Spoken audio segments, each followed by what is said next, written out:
In the heart of the 5th century BC, a deeply thoughtful man roamed the lively streets of Athens, sparking debates and questioning the status quo. His name was Socrates, a philosopher now considered one of the most influential thinkers in the history of Western philosophy.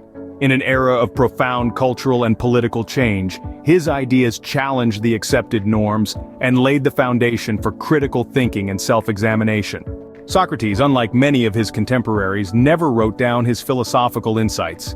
Instead, he engaged in public dialogues, a method known as the Socratic method, where through a series of questions he would encourage others to question their beliefs and arrive at their own truths. This approach, while revolutionary, was not always welcomed and eventually led to his downfall. Fast forward to 399 BC, Socrates, now in his 70s, found himself standing before a jury of 500 Athenian citizens. The charges? Impiety and corrupting the minds of the youth. In a society that valued conformity and traditional worship, Socrates' free-thinking ideas were seen as a threat. Despite the severity of the charges, Socrates remained unyielding, refusing to compromise his principles. The jury, however, was not swayed. By a narrow margin, they found him guilty. Socrates was sentenced to death by drinking a cup of poison hemlock, but even in the face of death, he remained composed, accepting his fate with the same calmness he had shown throughout his trial. It was in his final hours that Socrates truly embodied the philosophical ideals he had spent his life pursuing.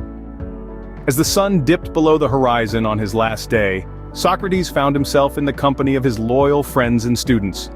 They gathered around him, not in mourning, but in pursuit of knowledge, seeking to learn from their teacher until the very end. The room hummed with intellectual discourse, filled with discussions on the nature of death, the immortality of the soul, and the importance of virtue.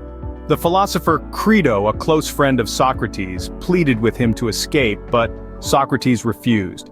He argued that as a citizen he had implicitly agreed to obey the laws of Athens even if those laws led to his death.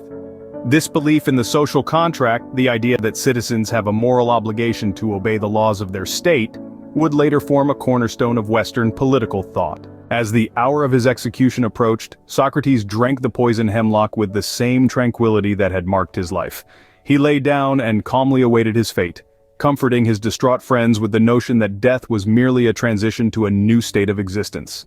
The story of Socrates' final hours serves as a testament to his unwavering dedication to his philosophical beliefs. His calm acceptance of his fate, his final philosophical discussions, and his steadfast refusal to betray his principles even in the face of death all contribute to the enduring legacy of this remarkable man.